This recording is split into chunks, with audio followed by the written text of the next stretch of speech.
Monkey Games. Hello everyone! In this video I want to share with you 5 things I've learned while developing and releasing my very first game. You can find a lot of videos like this, so I'll mainly focus on what worked for me and what really was remarkable to me. So without further ado, let's check it out. Number 1. Learn while developing. If you try to learn everything before starting, you won't start at all.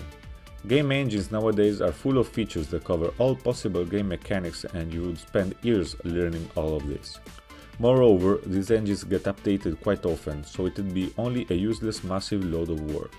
Instead, you can learn while doing, which is the best approach to game development. If you need to implement a feature, learn how to do it and go for it. Number 2. Choose something you can finish. This might seem obvious, but it's a common advice. However, its importance becomes more clear when you actually start developing a game. You start with an idea and in your mind it's 90% of the game, but actually you are not thinking about all the things that the game needs, and you realize that the game you had in mind was barely 50% of the entire amount of work.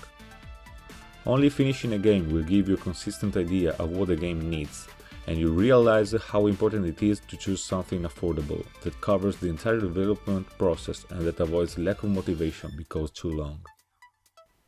Number 3. Don't be afraid of art. If you're an excellent artist, congratulations. Otherwise, if you're like me and you draw like this, just don't be discouraged because it won't be a problem for game development.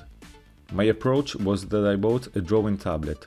I followed some tutorials of 2D digital art and tried to make something decent, and I'm pretty happy with the result. Or you can download tons and tons of digital pre-made assets that obviously are not original, but you can get as fast as decent result without spending too much time. Or finally, you can go for pixel art, which is very appreciated by players all around the world, and it's easier to handle if you have problems with freehand art. Number 4. Keep a work log. At first I didn't know if it would come useful, but eventually it did. I logged in a file how much time I spent in which days.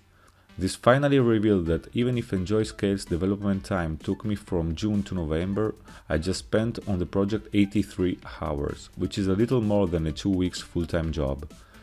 This made me realize how much time I actually spent in front of the screen during the entire development process. And this will come very useful for evaluating the effort of my next project.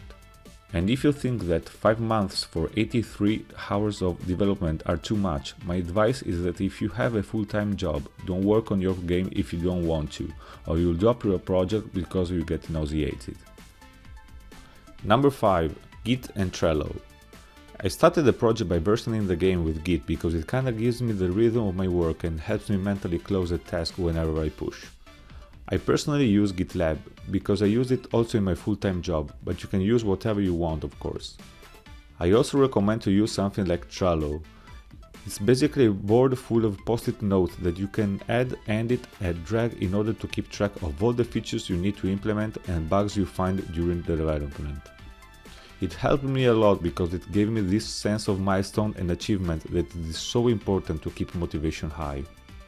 And here's an extra suggestion for those of you who might want to record or post some devlogs. Number 6. Record your own work sessions. It's something I didn't do and now I regret it. It would be very useful to show you how Enjoy Scales evolved through time and how a art was made, and why I dropped certain features.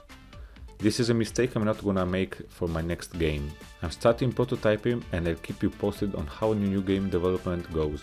So please subscribe to this channel if you're curious and hit the bell if you want to receive notifications for my new videos.